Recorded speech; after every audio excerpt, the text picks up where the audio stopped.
అధికారంలో ఉన్నంతకాలం తాను ప్రాతినిధ్యం వహించే నియోజకవర్గాన్ని వైసీపీ అడ్డాగా మారుస్తున్నారు. ఎమ్మెల్యేగా పనిచేసినంత కాలం నేను నా బలగం అంటూ మరొకరికి అవకాశం లేకుండా చేశారు. ఇప్పుడు అదే నాయకుడు కనీసం నియోజకవర్గం వైపు కూడా కన్నెత్తి కూడా చూడట్లేదు. కార్యకర్తలు ఎదుర్కొంటున్న ఇబ్బందులు కూడా తెలుసుకోవట్లేదు. కనీసం వాళ్ళని పరామర్శించడానికి కూడా రావట్లేదు. ఇంతకీ ఎవరా నాయకుడు, ఏంటా కాన్స్టెన్సీ? పొలిటికల్ హైడ్రామాకు కేర్ ఆఫ్ అడ్రస్ గా ఉండే దెందులూరు కాన్స్టెన్సీకి 2019 నుంచి 2024 వరకు ఎమ్మెల్యేగా పనిచేశారు కొటారు అబ్బయ్య చౌదరి. ఈ పేరు నిజంగా చాలా ఏళ్ళు వినిపించే నేమ్. ఓటమి తర్వాత కాన్స్టెన్సీని పెద్దగా పట్టించుకున్న దాఖలాలు కూడా లేవంటున్నారు ఆ పార్టీ నాయకత్వాలు, ఆ పార్టీ కార్యకర్తలు కూడా.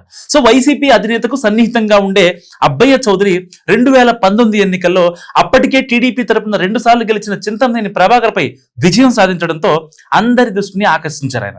ఇక అధికారంలో ఉన్నంత కాలం ప్రత్యర్థులపై ప్రతీకారం తీర్చుకోవడమే కాదు, అదే పనిగా పెట్టుకుని విమర్శలు కూడా ఆయన మీద గట్టిగా ఉన్నాయి. సొంత కోటరికే పరిమితమయ్యారనే ఆరోపణలు అప్పట్లో గట్టిగానే వినిపించాయి. వైసీపీ తరపున బలమైన నియోజకవర్గంగా దెందులూరును అబ్బయ్య మార్చేశారని ఆ పార్టీ వర్గాలు భావిస్తూ వచ్చాయి. తీరా కట్ చేస్తే ఎన్నికల్లో ఓటమితో వైసీపీ వర్గాలు ఒక్కసారిగా వక్కాయాయి. ఇప్పటి వరకు నియోజకవర్గాన్ని అంటి పెట్టుకున్న అబ్బయ్య చౌదరి ఓటమి తర్వాత తన వ్యాపారాలు చూసుకుంటూ విదేశాల్లోనే మకాం వేశారు.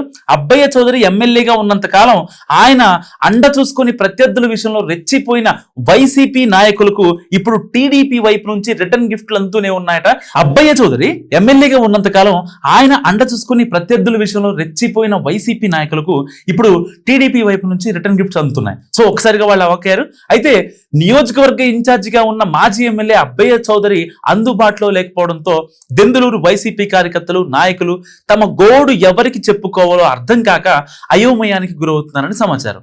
వైసీపీ అడ్డాగా నియోజకవర్గాన్ని మారుస్తారని అప్పట్లో తెగేసి చెప్పిన అబ్బయ్య ఓటమి తర్వాత కార్యకర్తలు, నాయకులకు ఎదురవుతున్న ఇబ్బందులపై ఎందుకు స్పందించడం లేనిది ఆ పార్టీ నేతలకు అర్థం కాని ప్రశ్నగా మారిందట. ఇక ఎన్నికలు ముగిసి ఏడాది గడిచింది.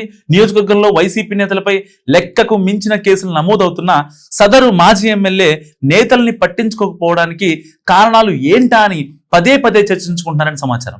అబ్బయ్య చౌదరి వైసీపీలో కొనసాగుతారా లేదా అనే అనుమానాలు సైతం వ్యక్తం చేస్తున్నారు ఆ పార్టీ నేతలు. పరిస్థితులు చూస్తే అందుకు అనుకూలంగా లేవనేది వారి చర్చల్లో తెలుస్తుంది. తాజాగా జరిగిన వెన్నుపోటు దినం కార్యక్రమంలోనూ నాయకులు, నేతల మధ్య ఇదే చర్చ కొనసాగిందట. దెందులూరు మాజీ ఎమ్మెల్యే అబ్బయ్య చౌదరి వైసీపీని వీడితే టీడీపీలోకి చేరతారనే గుసగుసలు కూడా గట్టిగా వినిపిస్తున్నాయి. ఎందుకంటే ఆప్షన్ లేదు కాబట్టి. సో ఇటీవల జరుగుతున్న పరిణామాలే ఇందుకు గట్టి ఎగ్జాంపుల్ అని కూడా వైసీపీ వర్గాలు చెప్తున్న పరిస్థితి. అధికారంలో ఉండగా నియోజకవర్గాన్ని అంటి పెట్టుకున్న అబ్బయ్య ఓటమి తర్వాత పార్టీ మారి ఆలోచనలో ఉన్నట్టుగా తెలుస్తుంది.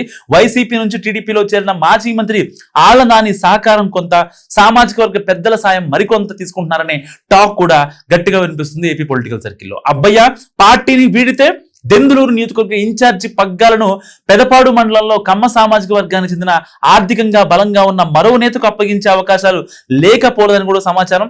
వైసీపీలో అబ్బయ్య కొనసాగుతారా లేదా అనే విషయం పక్కన పెడితే ఆయన టీడీపీ ఎంట్రీపై ఆ పార్టీ నేతలు మరో రకంగా చర్చించుకుంటున్నారట. పసుపు పార్టీలో చేరాలంటే ముందు కొల్లేరు ప్రజలకు బకాయి పడిన సొమ్ములు చెల్లించాల్సి ఉంటుందని, గతంలో తమపై పెట్టిన కేసులు, వేధింపులకు సమాధానం చెప్పాలంటున్నారట టీడీపీ నేతలు. సో ఆబ్వియస్ గా చెప్పాల్సింది కాబట్టి, ఎందుకంటే గతంలో వైసీపీ ప్రభుత్వం ఉన్నప్పుడు ఆయన టీడీపీ వాళ్ళని చాలా మందిని వేధించాడు. సో ఈ విషయంలో ఏం జరగబోతుంది అనేది మాజీ ఎమ్మెల్యే అబ్బయ్య స్పష్టత ఇస్తే తప్ప ఫుల్ క్లారిటీ వచ్చే అవకాశాలు కనిపించట్లేదు. నిజంగా అబ్బయ్య చౌదరి కనుక టీడీపీలో చేరాలంటే ఇక్కడున్న చింతమనేని ప్రభాకర్ ఒప్పుకుంటాడా లేదా, ఎలాంటి షరతులు పెట్టే అవకాశం ఉంది, అసలు చంద్రబాబు నాయుడు పార్టీలో తీసుకుంటాడా లేదా, మీరేమనుకుంటున్నారా కామెంట్ రూపంలో చెప్పండి.